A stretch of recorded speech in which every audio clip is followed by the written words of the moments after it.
Hello, viewer. You're welcome. This is the program Democracy Desk, a program where we look at questions, let's look at topical issues in the state and outside the state. But we also dwell on issues that concerns various sectors of the economy. As always, I'm your uncle, Joachim Bengana Peters. And today on the program, we shall be looking at the performance of the executive governor of Taraba State, Dr. Agbo Kefas, in a matter of fact. He has clocked more than 3 years in office. And today we have the parrot of his administration, who is no other person than Honorable Emmanuel Bello. Sir, you're welcome to the studio to Kwararafa Television. Thank you very much, Joachim. Great job you people are doing here. So nice to be here. Well, we appreciate most sincerely. But before we start this conversation, we bring you political update. National Chairman of the All Progressive Congress, Professor Netawe Yelwada, is due to arrive Jalingo today, Friday, 7th August 2026. He will be received at Danbaba Sunte Airport, Jalingo, at 10 a.m. by the State Chairman of the APC, members of the State Working Committee, and top government functionaries. The National Chairman will proceed to commission the APC State Secretariat Jalingo, pay a courtesy call on His Excellency Dr. Agbo Kefas, the Executive Governor of the state, at the T.Y. Danjuma's house, Government House. The National Chairman, accompanied by His Excellency, the State Governor, will commission the Algon House here in Jalingo, meeting with the Taraba State Muslim Council by 4 p.m. at the Algon House Conference Hall, Jalingo. The State Chairman, Alhaji Abubakar Bawa, urges all party faithfuls, government functionaries, and well-wishers to come out in large numbers to give the National Chairman a rousing welcome to Taraba State.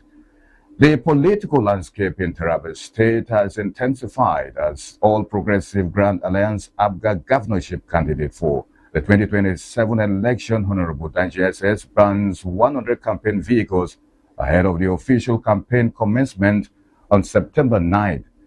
According to campaign reports, 50 of the branded vehicles are currently undergoing final touches in Jos Plateau State, while the remaining 50 are already stationed in Jalingo, the Taraba State capital, awaiting deployment.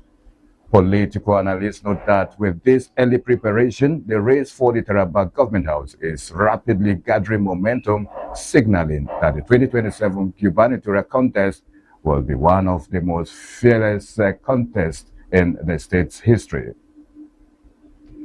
Osun State Governor Ademola Adeleke, alongside the state's Attorney General and Accountant General, has filed a 2 billion naira lawsuit against the Economic and Financial Crimes Commission, EFCC, at the Federal High Court in Abuja. The legal action follows the Anti-Graft Agency directive to place a post-note debit restriction on the Osun State Federal Statutory Allocation account. Governor Adeleke condemned the moves as unconstitutional, arguing that freezing the state's accounts without a court order is an unlawful attempt to cripple government operations.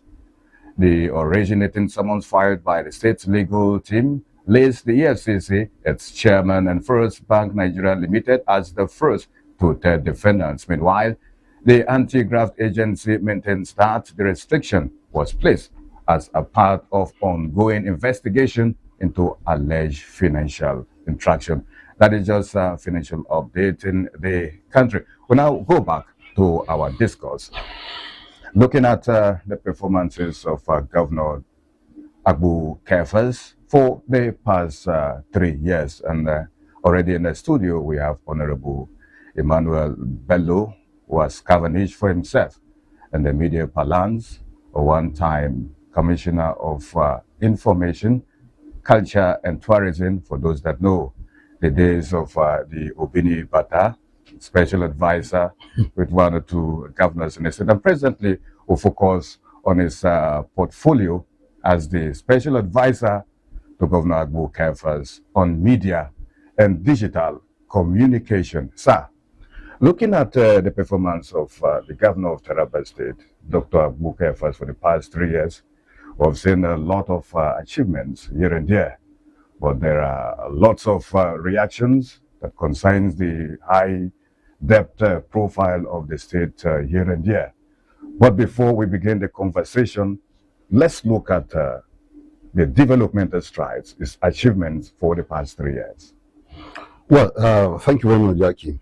Speaking of the achievements of Governor Abu Kefas in the last 3 years, in fact, I would say that in just 3 years, what the governor has succeeded in doing is to change the narrative, to reorder the direction of the state, and to bring back a lot of trust in governance. He has restored confidence, he has restored hope, and today people know that there's serious governance in Taraba State. Before now, you agree with me that the state was almost drifting apart. You have political crisis, you had disunity among people. Well, of course, the one that affects you and I, all of us, the issue of security, was such a huge concern for people. One of my friends today, Salisu Musa, was telling me today that people don't no longer wake up early in this town. So I joke that probably they sleep longer, considering the peace and security they're enjoying. But then, talking about the immediate effect of the moving forward agenda of Governor Kefas, that is one place to start, because that's the very first job of any chief executive, the protection of lives and property. And even our worst critics, those who don't like us at all for anything, will attest to the fact that even they themselves are beneficiary of the efforts of this governor in securing the lives and property. And it's made it the anchor or the centerpiece of his administration that, look, if I'm ever going to succeed in writing my name in gold, it has to be in this area. Himself, a former military personnel, a retired lieutenant colonel, from all indication, he brought to bear what he has learned as an intelligence officer over the years to secure this state. You agree with me that interstate travel, intercity travel, night business, a whole lot of things suffered in the past years. Taraba became a byword for kidnapping, banditry, and all sorts of nefarious activities. But almost like with a wave of a magic wand, this governor has been able to just bring some kind of stillness, some kind of stability, and now everybody feels safe to do their businesses and all of that. I mean, I think people are even beginning to take security for granted. They can go out when they want to go out. They can travel the roads that were almost forbidden before. So if you're talking about an immediate impact that affects yourself, myself, everybody, this is one area that we're getting a lot of claps from everybody. So I don't know whether you have plans to ask questions around the sectors, but it's virtually all the sector. We can go into details of these sectors, whether it is in agriculture, in health, in infrastructure. Let's look at education. It's free education policy. Do you think it has really impact positively on the lives of the people, the teachers, students, and parents? You know, when you are grading Governor Kefas' achievements, sometimes you wonder whether it is the free education policy or is the security policy that should come first, because of the impact these policies have made in the lives of people. If you are talking about free education, almost everyone has someone that they can say, well, you see, free education benefited this person. Whether it's a ward that was able to go back to school, or the fact that you're able to reduce the payment of tertiary institution tuition by half. You have somebody somewhere who has benefited from free education. We know parents who are practically praying and happy because of what free education means to them. I know students who have run up to me giving testimony at the university that, but for Governor Kefas, probably they didn't know, given the hard times, how they were going to finish their education. So these are the sort of testimony that you hear from people, and it makes you happy to know that at least this government is making a little difference in the life of people. And I dare say, that's just me sounding humble, but I dare say that those differences are huge, in the sense that you have school kids, out of school kids, number has been cut by half. And you have schools that before now were not touched at all. Nobody was even talking about them, whether renovations, whether to change court, nothing. Nobody was talking about them. But these schools are being revisited today with the plans to build more schools and also to touch those schools. So When you look at the free education package, it's a total package. It's one that affects parents, affects the students, affects the teachers themselves, who are the educators. It's a complete package of activity, and everybody is touched by it. And we're beginning to see the results already. More enrollment in school, parents able to, free themselves from the burden of paying too much fees around the issue of examination fee and the rest. And that sort of, support has really changed even the nature of the output we're having there. We find out that, the results are becoming more qualitative, and of course, more people are going to school. And this is built on the philosophy of the governor himself. But they believe that if you can educate, there are some people that are of the view that instead of building more schools, it is better you equip them. Well, like I said, train teachers. I totally agree, because what I mean is that if you look at it, it's a complete package. Nothing is left aside. Governor Kefas is building schools. We have 60 schools that we are building across the state right now, and the progress report are there. You can send your men to go and check on it to verify. These schools were never here before. But while you're building new school, you don't forget the old structures themselves. They need fencing. They need some kind of renovations. The classroom needs to be built again. They need to be equipped with better chairs and better facilities. All that is taken into consideration.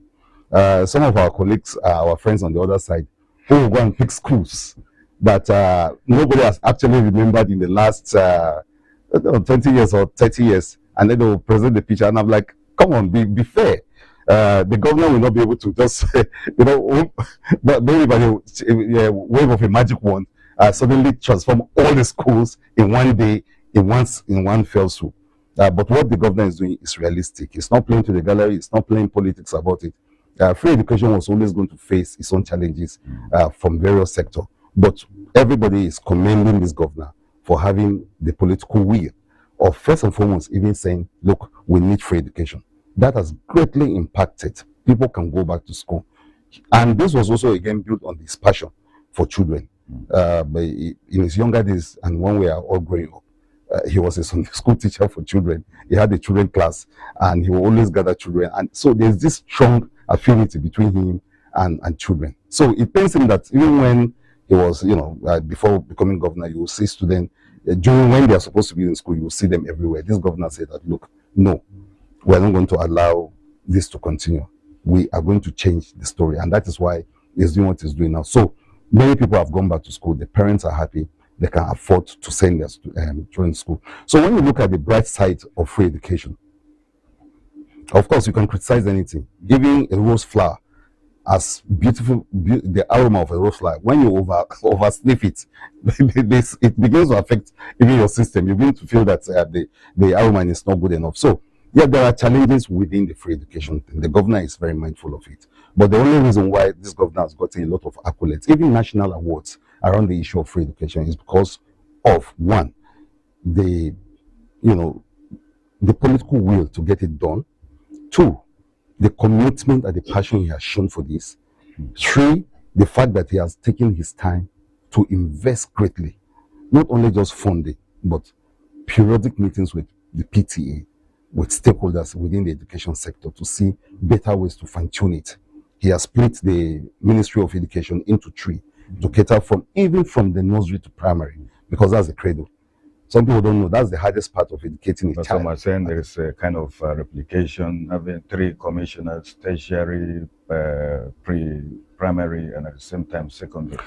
Well, like the criticism will always be there. But when you look at the seriousness, you judge a government by the direction of its budget and the direction of its programming.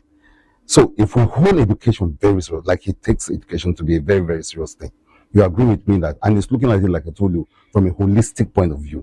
He wants to deal with every aspect of education. That is why it's almost revolutionary. That he thinks that, and he believes that the primary education should be catered for, specially.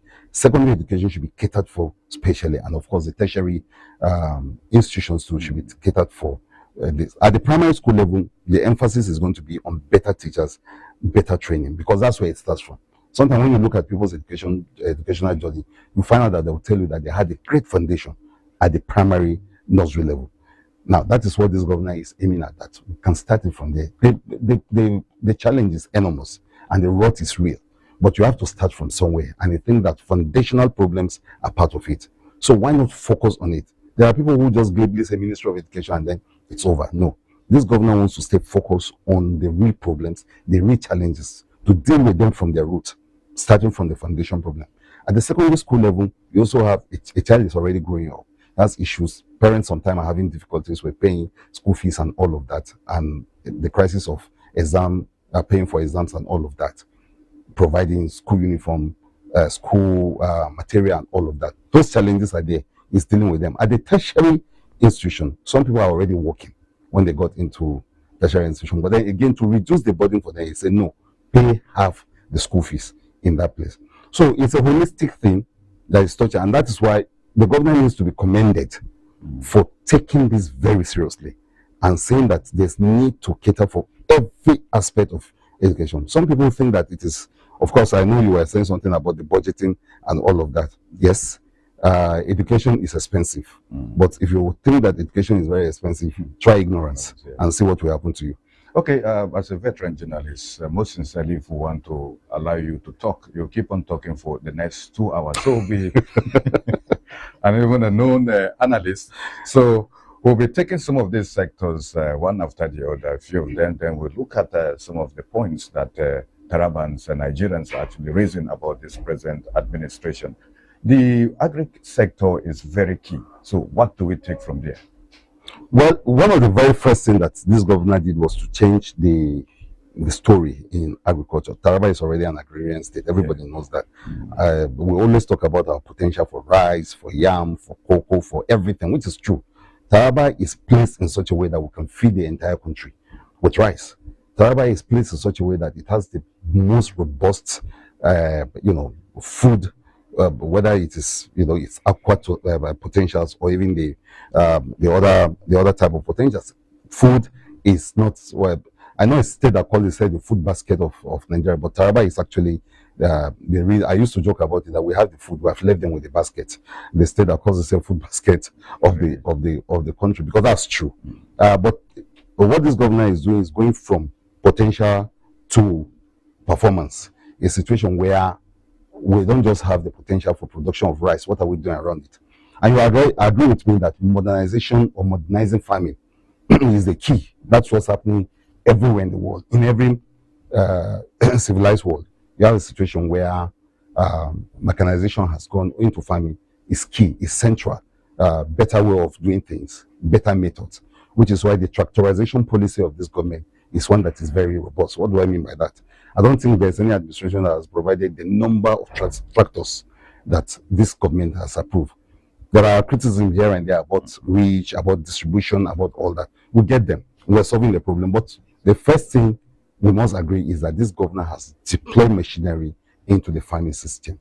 Side by side with that is seedlings and other aspects of agriculture, helping the farmer to assess some kind of credit to be able to help his farming efforts, and of course fertilizer. But above all, what this governor has done was to make the farms safer.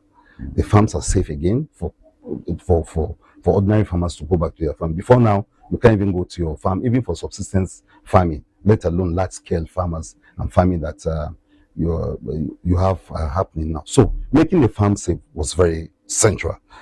Yeah, side by side with that is actually providing access road where the farmer can get his goods to the market. So it's not enough to just farm and then first the farms are safe. Secondly, you need access to the market, where the road construction, maybe we are coming to that. Road constructions have come in to help even the average farmer access markets with goods or the goods that and the crops that they are coming up. And then of course the storage. It's a huge story when it comes to agriculture. So this governor is on top of it. Like he keeps saying, so all of us came from parents who are farming. Some of us are even farmers on our own. So it takes agriculture very, very seriously. That we're not just going to be called an agrarian state at the level of just potential, but that we are going to actually be performing and to cut off the crisis of food insecurity. First, to secure our own people, and then to try and feed the rest of the world with what we have here. Okay, now tell us your trust as it concerns the welfare of workers in Taraba State. And one good one, recently I was there when the state government actually flagged off the commencement of the payment of arrears of local government staff, teachers, and even the deceased. So that will draw us to the trust of the government on the welfare of workers, and as well as the issue of minimum wage. Yeah, well, I think this regime by and large has been the regime for the civil servants, because this is the governor that first and foremost, he implemented all the minimum wages, basically. Some people will say, okay, what's that? Everybody was doing, but you have to also know that he was among the very first governors that did that.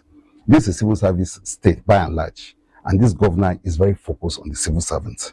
So whether it is at the level of their welfare, like you were the point you were mentioning, and Joachim, the truth is that money, the flag off that you saw happening in Adukola, is not our own. Of course, government is a continuous thing, but that was not even our debt, so to speak. It's not as if Governor Kevas does not owe salary. So, but it's listen to the cry of those who say, look, for 5 months we are not paid. I think between 2014 to a certain period, and they said, look, we're going to clear it, and that's where I think it generated a lot of applause for us in this. Well, looking at the timing, some people said it's political.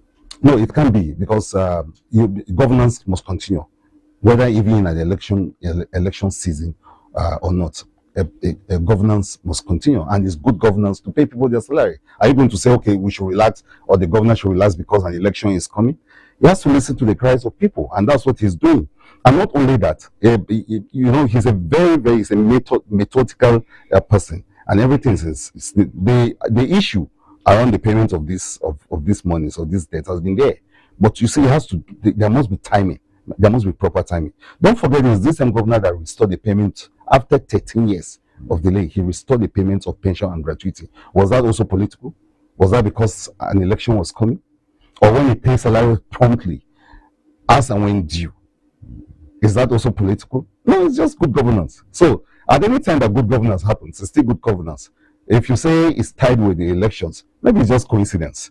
You can't say it's because there was an election coming and that's why it's paid. There was this hue and cry about the issue of non-payment of some monies that were owed in the past. And this governor felt that, okay, given the resources, the IGR has improved, some funding are getting in. Why not this particular issue be tackled? Because some administration have actually skipped over the years. And he said, no, the best way to solve a problem is to confront it and not to skip. He knows one or two things about confronting problems. So he said, look, this one has to be confronted. So to come again and say, if you tell that to the beneficiaries, I don't think they'll be happy to tell them that, well, their problem was solved because it's election period. Reminds you of the story of the man that was cured of his blindness in the Bible, Joachim, a Christian. And then they came around and said, but why did they have to do it on the Sabbath day? Or when? And the man said, look, I don't know anything about that. All I know is that one time I was blind, but now I can see. So for all the teeming beneficiaries of these monies and those who are getting alerts of their money right now, what concerns them and what matters is that a problem has been solved and a challenge has been overcome.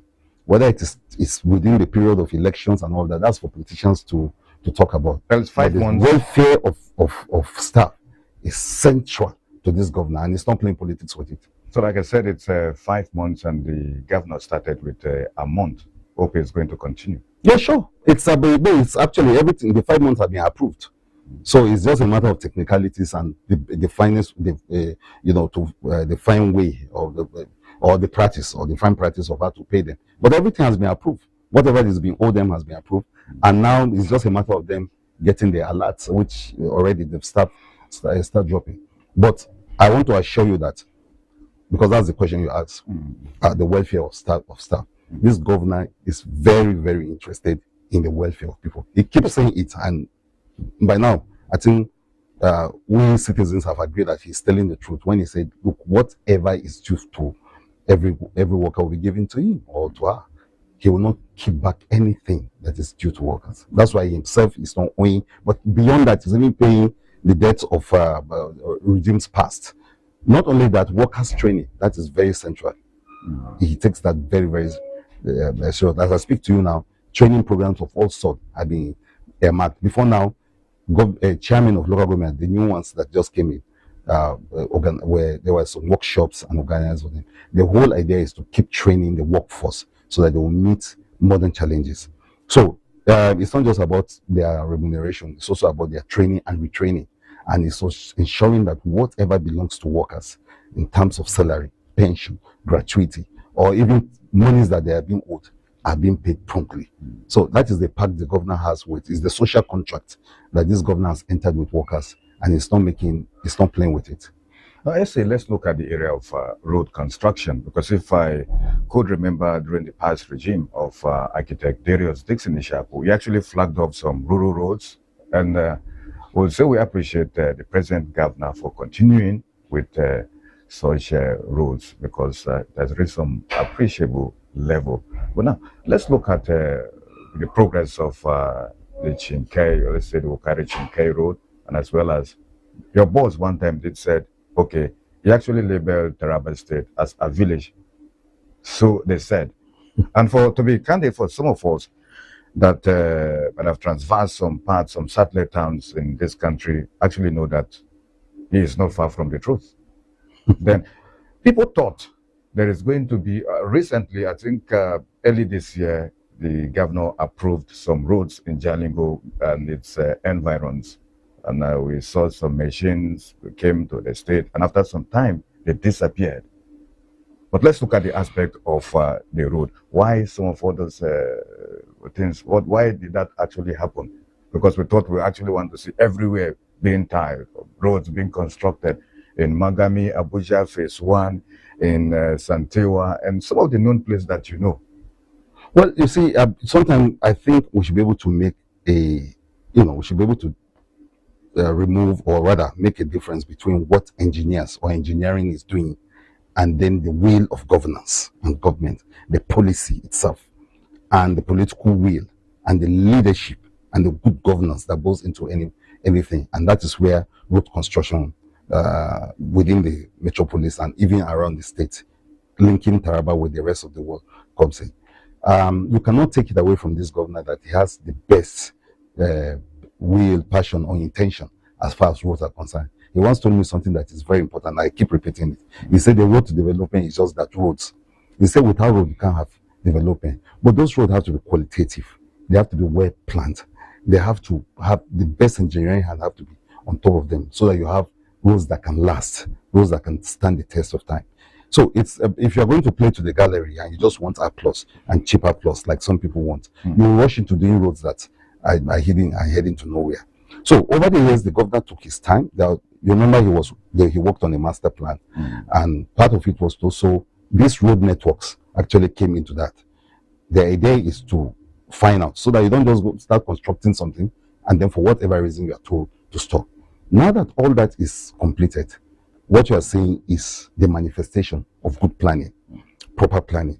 The one you are talking about, I don't know where works have stopped so far, because what I've seen, even yesterday when I went from the metropolis, works are going on very well. It has not really stopped abruptly. But again, like I say, engineering has its own nuances. Sometimes the companies need to re-strategize, sometimes they need to retool or refuel or something. And then, but that does not mean that work has stopped or work is not going on, or there's no political will to accomplish what is started. Just yesterday, somebody sent me a testimony because he just passed through the Okari Chinkei road. Good job, good work is going on there, and he was astonished. So we're hoping that maybe by the time December turns around, when people will be coming back home using that same road, they'll be shocked at the magnificent work that has gone into building that place, especially the expansion work that is going on, the tarring and all of that. So there's no delay.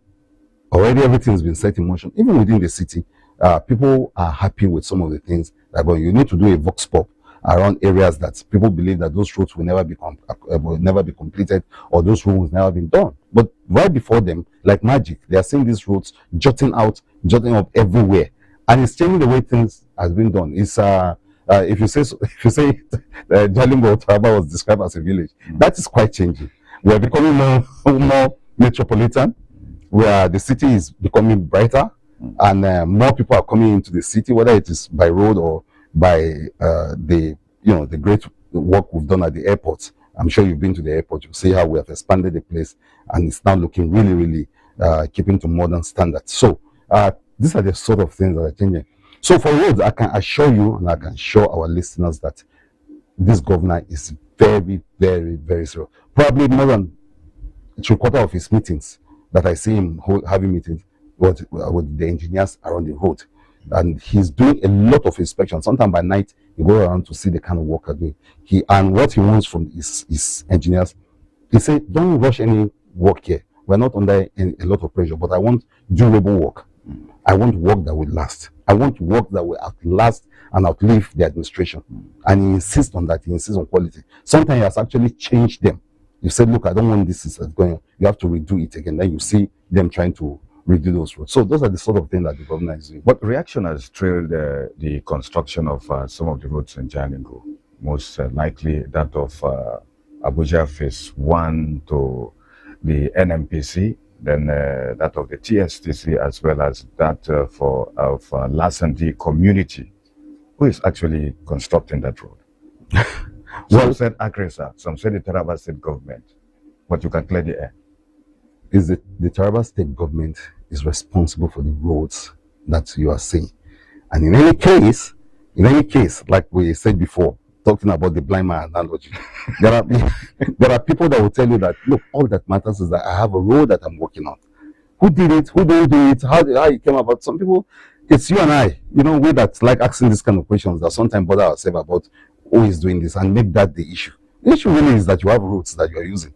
Now, who is doing it, who is not doing it? Like, I saw a very beautiful, there's a road that crisscross from Wukari to Takum. Fantastic road. So one time I spoke about that road and I got a lot of flack. Some people say, no, look, it's Jarantiwa Danjuma that did the road. So don't take credit for it. I said, look, I'm not taking credit. But in any case, remember that this road happened under my boss's administration. So even if there was going to be any credit to be taken, we can. But seriously, whatever you are saying is the handiwork of Governor Kefas and his administration in terms of road, because that is one burden he carries. And some people think that some of the road network and some of the plans are very ambitious, but he's done a lot of thinking around them, and they've done a lot of analysis in the background, and they discover that it's doable with the right will, the right funding, the right set of mind. You will get this road done. So Nigerians, Tarabans should not be worried about who is not doing it or who is not doing it, because I think tied to that is the worry that the job could stop or something. But the truth of the matter is that all the roads that the earmark will be finished at the right time. Before we custom on this first part, let's look at the aviation sector. What do we have there? Well, in the aviation sector, we have the airport, and today Taraba can be accessed by air. But this is for the listening, for the information of those who are listening outside Taraba, that we have 3 flights that comes into Taraba every week. Tuesdays, Thursdays, and Saturdays. You have these flights coming into Taraba by overland. There are plans to have other airlines, so that there will be alternatives to overland. But for now, we have overland flying here, and it's a very robust air activity that goes into the state. The airport itself, the Tambaba Sunte Airport, is one that is beginning to, is very attractive now. But beyond attraction or beyond cosmetics, it's actually meeting with standards, known standards of aviation, the way an airport should look to receive carrier. So the idea for His Excellency, and he has not stopped, is constantly finding ways, alongside the Ministry of Transport, finding ways to make it, to improve and to fine-tune it, not just the runway, but even facility within the airport, so that it can be a standard airport, one that can compete favorably with airports around the world. There's actually an airport too at Kashimbila, and for your people might go there if they want to do a story around it. It's also well done, and already it's beginning to enjoy some flights because people do drop down at the airport, and there are plans to also expand on the airstrips. Taraba is not a stranger to air travel. Even in history, you had places where you have some landing of planes. This government is trying to take advantage of those same places, expand them, and ensure that Taraba can be accessed easily from the sky. Well, great conversation from the special advisor to Governor Abu Kefas on media and digital communication, Emmanuel Bello.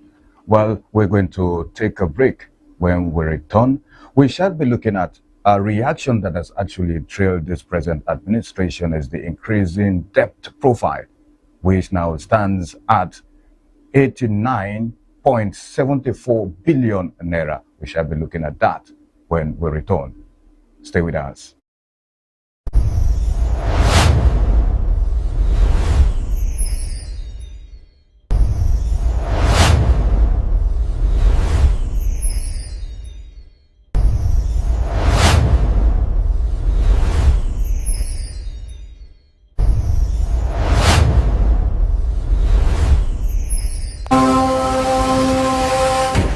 Mission system, I can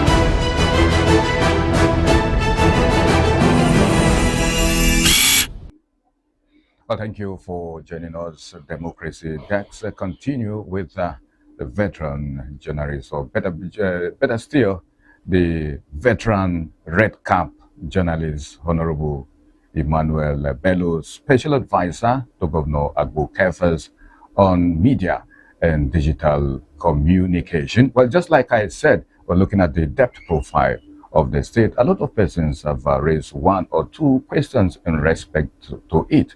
Where does the future lies for the younger generation? Why some said it is presently reflecting on the developmental strides of this present administration. Some people have reservation. At least the essay can at least give us a pinch of that. Well, yeah, I think there's something wrong with people asking about the debt profile of the state. And but people also need to be very fair, especially our opponents who like to jab us all the time around the issue of how much was received, and then they try to beat it vis-a-vis what has happened so far. And I think there's a general understanding that there's nothing wrong with taking a loan. Everybody knows that. Nothing is wrong with going to access a loan and to take a loan. What a lot of people around the subject of loan have said is, what do you do with the loan that is received? That is what concerns a lot of people.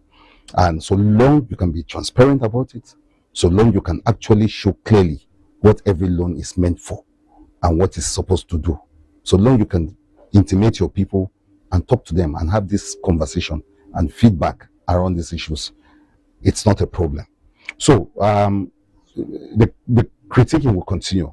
But at the same time, one of the things I can tell you for now, for want of time, and I will tell you that Governor Kefas is a prudent spender of Taraba money, and he is taking those money to the right places. He's putting these funds in the right places, whether it is in free education, whether it's in security, whether it's in the road, whether it's in the payment of pension and gratuity, whether it's in all of these sectors.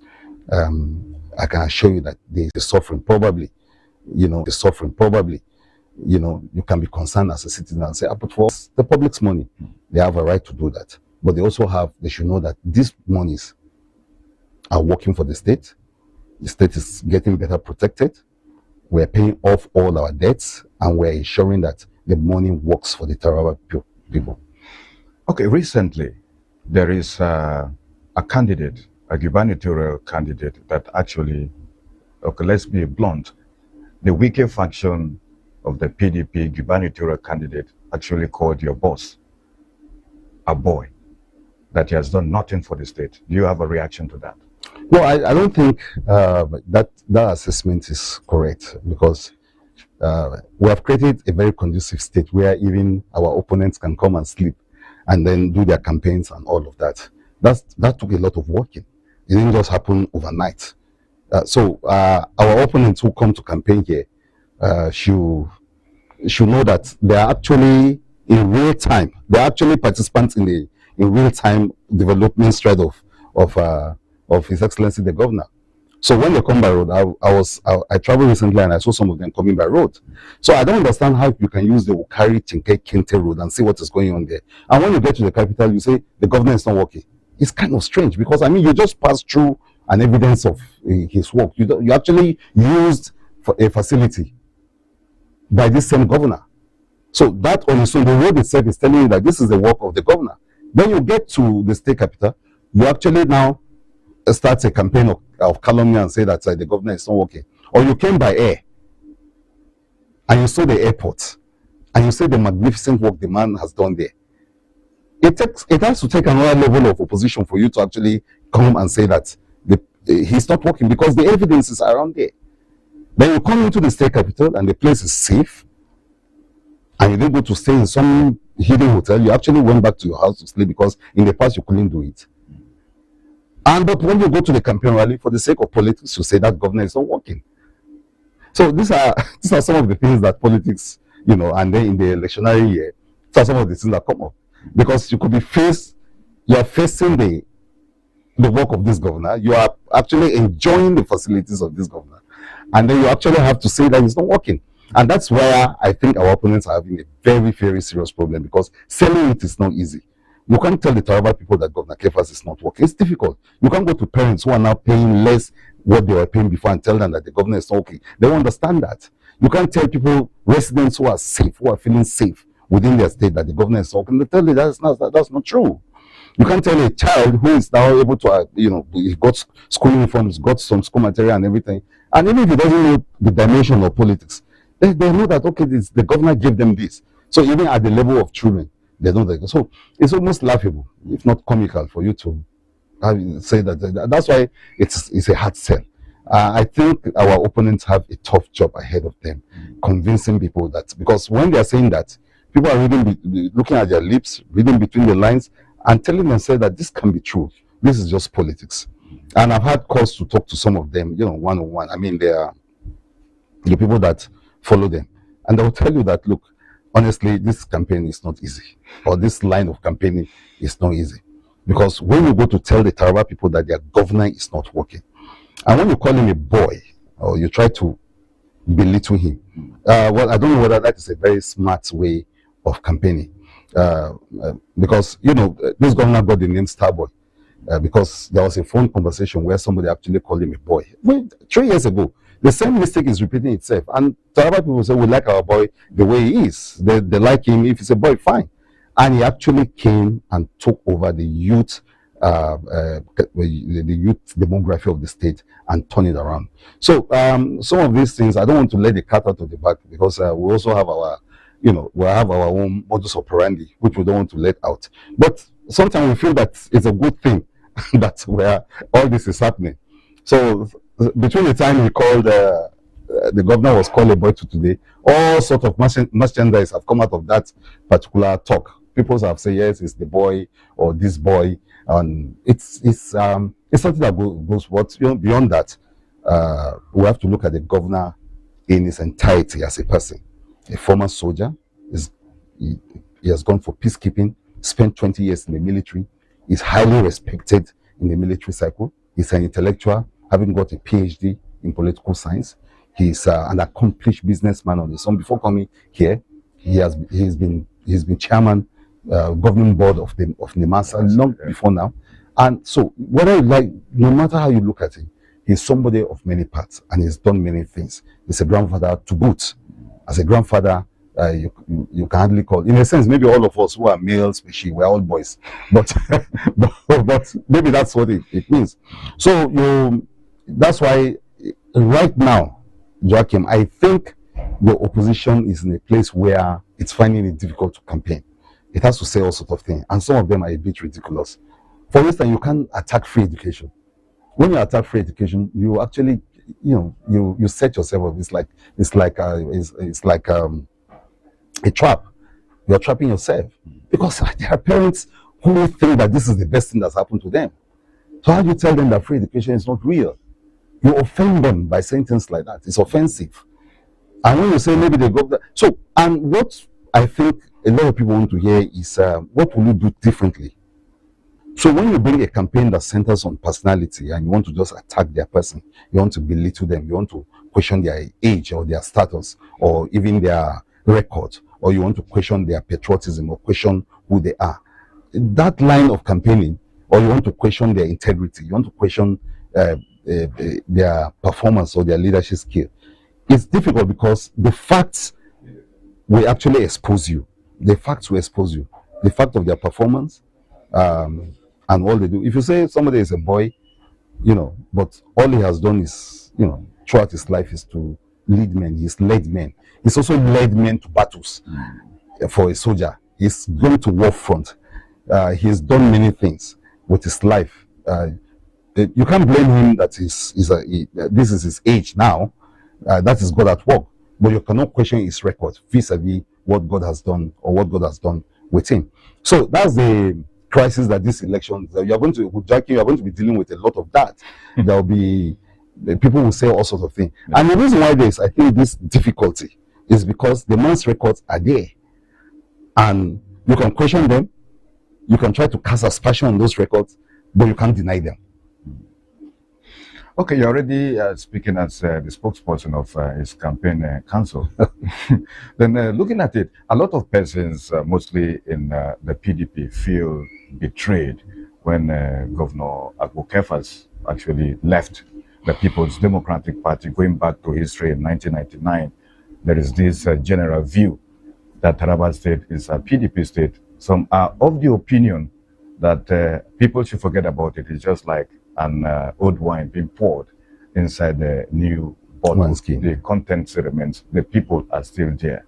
Do you think the governor now has or the council, let's say the campaign council, have that capacity to actually sensitize the people of what is happening? But just like what I said, people are not happy, they feel betrayed. Why the government is saying it is to attract federal presence? Your reaction? Okay, well, yeah, you are talking of why the governor that is defection to the APC. To the APC. Some persons, mostly some of the elders of the PDP, feel betrayed. Well, you see, politics is not politics is a game of interest, and politics is a game of number, and politics is a game of situating your state and your people in a place where they can benefit more from the federal presence. There's nothing probably sacrosanct about parties and their ideologies and all that. At the end of the day, good governance is greater than any political party. The ability to attract dividends of democracy to your people, the ability to be able to station your state, position it in such a way that it's in the forefront. As I speak to you today, Taraba is the center of gravity of the APC. In fact, the national chairman of the party said he's not going to celebrate his birthday in Abuja or even in the plateau where he's from. He's coming here. He's on his way to Taraba as we speak right now. So, Governor Kefas wants the best for Taraba State, and that is why he has. I think this happened. These are questions, and I think the answers were given before the defection, and also when he moved to the APC. Today, the dividends of that movement are obvious. The state is getting more access. Can the 10 division be one of this? Well, you are already doing the counting for me. So it's a good thing sometimes to not just to be in an unnecessary kind of position. And he's a governor who thinks that he has even a mission at the national level, which is to support this president, to be the right president that we need as a people. And so, yeah, by and large, the movement is one to benefit the Taraba people. You agree with me that there's prompt response now. Even when we are crying about the Namne breach, you can see the swift response from the federal government, and they are really on top of the matter. So there are many other benefit. Governor Keba doesn't want to be bogged down by the issues of, opposition politics and all of that. His passion for this state outweighs everything that he wants to do personally. The idea of attracting the best to this state, whether it is in the form of public sector investment or even patronage by the federal government, this governor is much more concerned about those kind of things than the fight or the bickering around who controls what, the sort of control thing that you see going on. I don't know if you actually asked about the campaign council that was set up. As if you asked that. No, I only said you started your job here on Kwararafa Television. Yes, as the spokesman of the campaign. But we're not the campaign have not begun. But what we're doing is setting the stage and looking at how to build a strong organogram for the. What the governor did was just to pick some of the men that will man the campaign apparatus itself. But of course, we're going to expand it to be all inclusive. So I think the other thing I heard you saying is whether the PDP or leaders of the PDP felt betrayed or not. Well, what this governor did was to say, okay, we're going to also open our doors fully to say when we're doing the tiding over, that people can actually move across the road. I think the people that you should be worried about are the APC that we met on the ground. How are they feeling? Have we integrated them enough? And I can assure you that politically, yes. Maybe you're going to invite the PDP chairman to your morning breeze. He will tell you how the journey of integrating what they call the old APC and the new APC has worked. There's been a smooth transition, one, but most importantly, a smooth integration of both sides in such a way that nobody is feeling unnecessarily, unduly left out, because it was not going to be easy.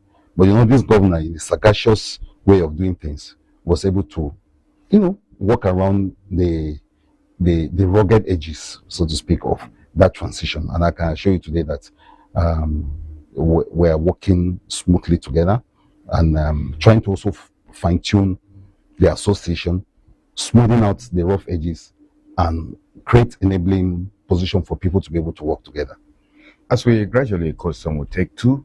First, what will the Tarabans be expecting? We have few months the lapse of the first term of the governor of Taraba State, and the other one, your message to Tarabans. But let's begin with what will Tarabans be expecting? Well, we're going to ensure that before the next election, all that we have started, the good governance, becomes deepened. Security is going to deepen.